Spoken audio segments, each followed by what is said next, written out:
خب دوستان، امروز روز 4 فیلم برداری ماست. ما هنوز تو اون دره هستیم که همیشه میایم برای فیلم برداری.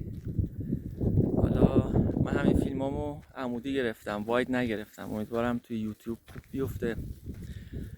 خب حالا ما میخوایم اینجا این دوتا رو بستیم به هم به شکل، یعنی دوتا این سری میخوایم دوتا فندک رو با هم منفجر کنیم. گاز فندک رو میخوایم از همین زاویه به اینا شلیک کنیم همراه آتیش، ببینیم این دفعه دوتا با هم چطوری میشه.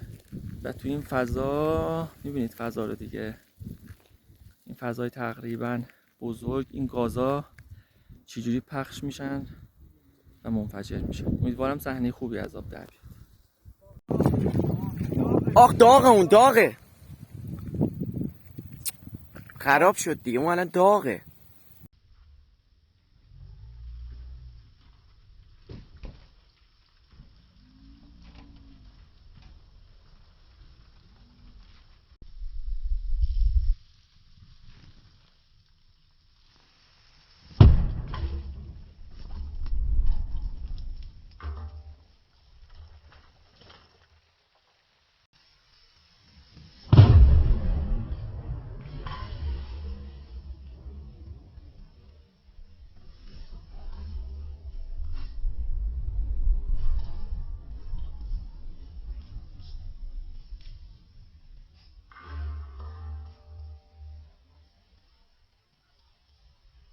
اتفاق جالبی که اینجا افتاد این بود که ما این رو بسته بودیم، در واقع گاز فندک همراه یه گاز فندک دیگر رو بسته بودیم به این.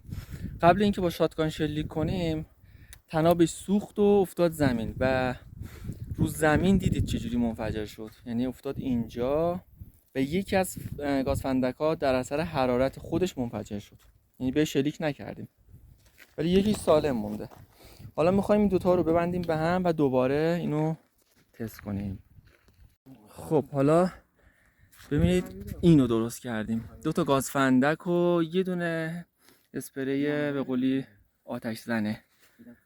دوتا گاز فندک با اون که بهش میخوایم شلیک کنیم با شاتگان و همزمان آتیش هم که روش هست.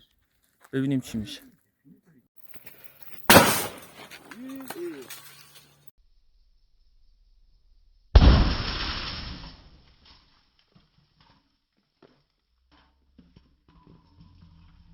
خب دوستان دیدین که انفجار انجام نشد. در واقع خیلی واسه مام عجیب بود چون دوتا گاز فندک بود و یه اسپری آتش زنه، ولی بعد شلیک با اینکه آتیش بود زیرش منفجر نشد. حالا من فکر میکنم شاید فشار گاز خیلی زیاد بوده، آتیش رو خفه کرده و این خیلی عجیب بود. به هر حال این صحنمون خراب شد. ممنونم.